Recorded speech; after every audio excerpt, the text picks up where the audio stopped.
Hello and welcome. My name is Beth Folk, and today's conversation is about beginner genealogy mistakes. So how do you solve the problem? Well, there's lots of things. First, you'd want to add trees with caution, okay? So to speak, caveat emptor, buyer beware. Make sure what you are buying into your tree is legitimate and appropriate. Look for the sources on each fact. I'd be very wary of any tree that doesn't have sources for at least the majority of the facts. Births, marriage, death.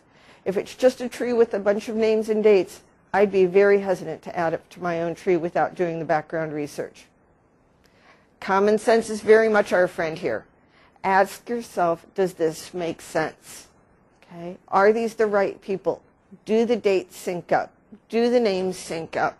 Do you have corollary or supplementary information to support the arguments made in this additional tree?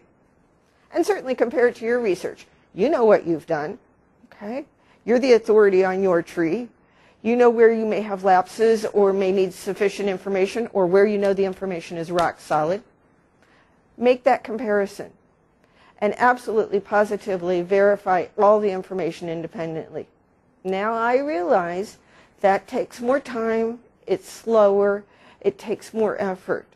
But if you want a rock-solid tree, one that you can be proud of and confident to hand down to the next generation, that's the route you need to take. How to incorrectly identify someone. Oh my goodness, I have mastered the art of this. So let me tell you some things to look for when you go to making sure that you have the correct identification of a person. Oftentimes we find people who have the same or very similar names, okay?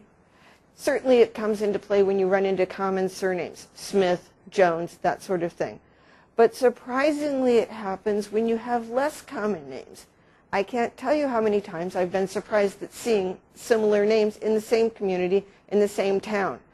Another way to goof up or make an incorrect identification would be date incongruity.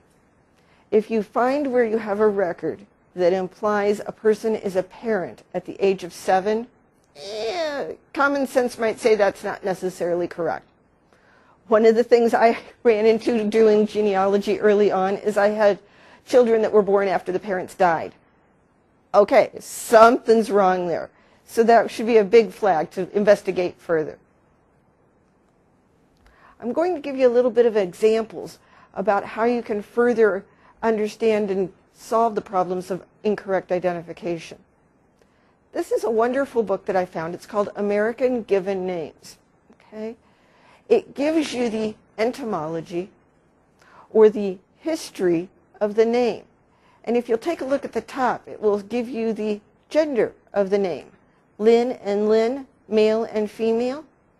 And then if you drill down to the second paragraph, you can see spelling variations of the name.